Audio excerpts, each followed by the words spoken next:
Aujourd'hui, nous allons étudier l'enjeu climatique des rizières. Effectivement, les rizières produisent en grande quantité du méthane.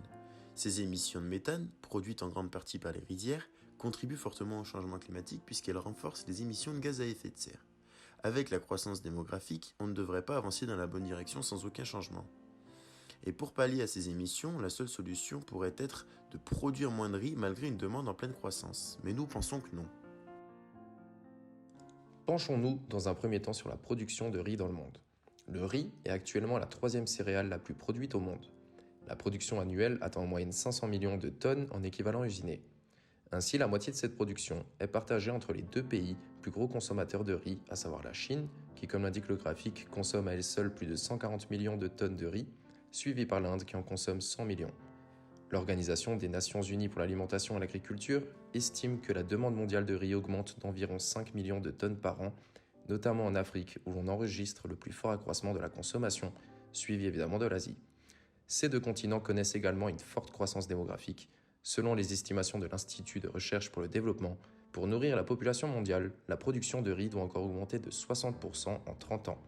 Des estimations qui sont particulièrement préoccupantes au vu des importantes émissions de méthane et de protoxyde d'azote des rizières. La rizière est en effet une préoccupation climatique majeure. Comme nous le savons, le méthane est un puissant gaz à effet de serre qui contribue largement au dérèglement climatique dû à un pouvoir réchauffant 28 fois supérieur à celui du CO2. Parmi les émissions mondiales de gaz à effet de serre en 2010, la part du méthane était évaluée à 16%. Aujourd'hui, le domaine agricole est le second plus gros émetteur de gaz à effet de serre après le transport routier.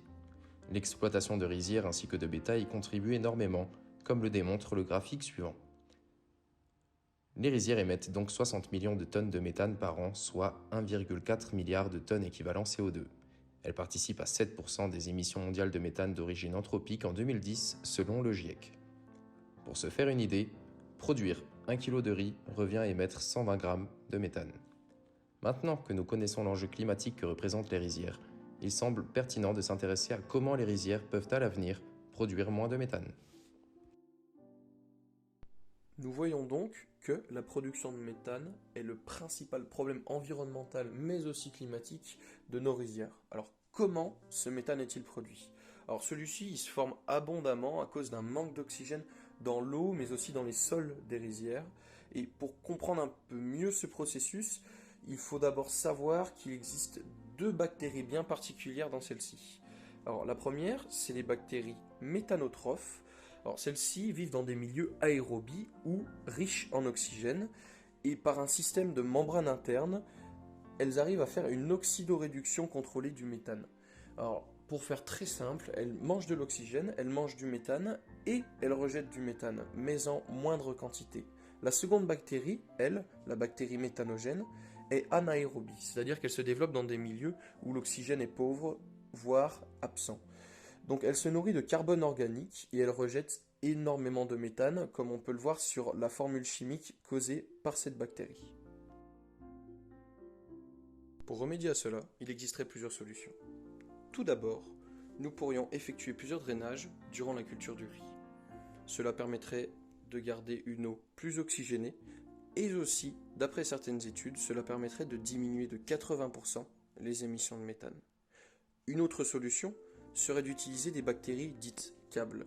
Ces bactéries produisent naturellement du sulfate qui, lui, réduit l'activité des micro-organismes producteurs de méthane.